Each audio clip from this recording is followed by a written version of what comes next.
Demandez le programme avec Sylvia Garcia pour commencer l'afro-pop camerounais de X Malaya. On écoute un extrait.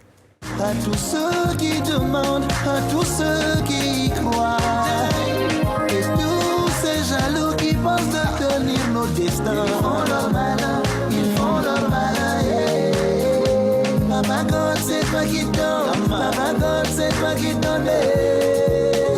Donnez.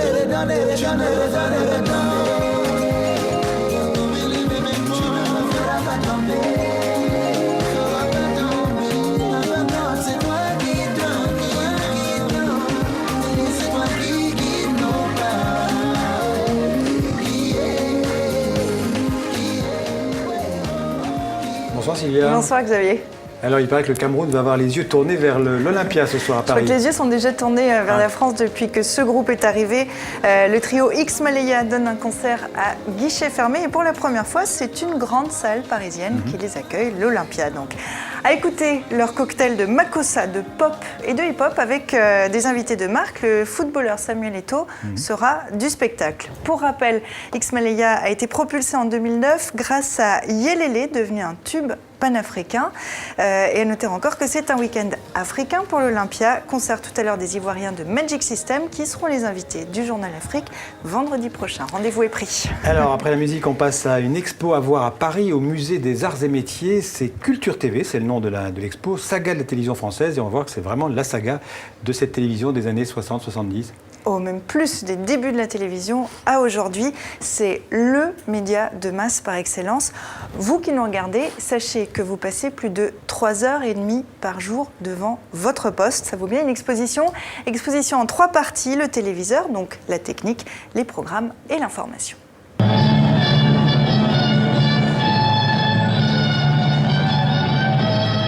On commence à avoir un vrai service de télévision de diffusion en 1935. Et du coup, on propose des émissions à un public très restreint, principalement sur Paris en fait. Aujourd'hui, la télévision, c'est toujours de la technique. On a toujours les écrans maintenant deviennent plus fins, l'ultra haute définition ou la 4K. Donc on a toujours cette technique qui est importante. C'est toujours des programmes. En fait, ce qu'on démontre, c'est que les programmes ont finalement assez peu évolué. Les typologies restent toujours les mêmes, la fiction, les programmes culturels. Après, il y a des innovations comme la télé-réalité. Ça, c'est sûr que ça n'existait pas en 1950. Et on recycle beaucoup d'anciens formats. Ça permet de s'informer et ça c'est toujours vrai, ça c'est sûr. On connaît, tout le monde a en tête des grandes images de grands événements, que ce soit des catastrophes, mais aussi des débats présidentiels, des choses comme ça. Donc on se fait une opinion aussi grâce à la télé. Après, elle a toujours été considérée comme un divertissement. Maintenant, je pense qu'on tend à considérer de plus en plus qu'elle est un divertissement, comment ça va se positionner. On donne les clés aux visiteurs pour se faire sa propre opinion.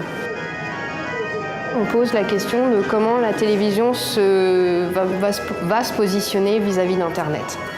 Et les deux façons de regarder la télévision en vrai, en live sur l'écran, ensemble, et le fait de le faire individuellement, en différé selon le programme qu'on veut, coexistent. Comment ça va évoluer à l'avenir? On pose la question. On a toujours cette ambition culturelle, d'éducation qui était vraie dans les années 50-60. La télé de l'ORTF, au début, c'était éduquer, cultiver, distraire. Voilà, c'est une exposition à voir jusqu'au printemps prochain, Xavier. Alors on va faire un petit tour par Deauville où on va voir que la musique et le cinéma font souvent bon ménage. En voici encore une preuve. Une icône du rock se penche sur une icône de la soul. Mick Jagger coproduit un film consacré à James Brown. Les deux chanteurs se connaissaient. Bienvenue en Amérique avait lancé James Brown aux Rolling Stones, un jeune groupe anglais qui lui avait volé la vedette lors d'un concert en 64. Cette anecdote, on la retrouve dans le film. Get On Up a été présenté en avant-première européenne au Festival du film américain de Deauville. On va écouter Mick Jagger en français. Nous sommes très fiers de ce film, et aussi que la première projection du film en Europe se déroule en France. Et nous avons pris beaucoup de plaisir en le faisant, le film, même si c'est surtout les autres qui ont fait la grande partie du boulot. Voilà. Et alors, mais j'espère que vous aimerez ce film. Hein. Merci bien. On aime bien entendre des icônes comme celle-là parler français, ça nous fait toujours plaisir. Il parle bien français, mais moins que je ne pensais, parce qu'il vit en France depuis très longtemps. Il a un château, je crois, dans le Palais de la Loire. Oui, bon, on dévoilera pas ces petits secrets. Ce qu'il faut savoir encore, Xavier, c'est que ce film sera sur les écrans suisses et français le 24 septembre prochain. Et puis, palmarès demain au Festival de Deauville. On en reparlera bien sûr Merci demain. Sylvia, on se retrouve demain.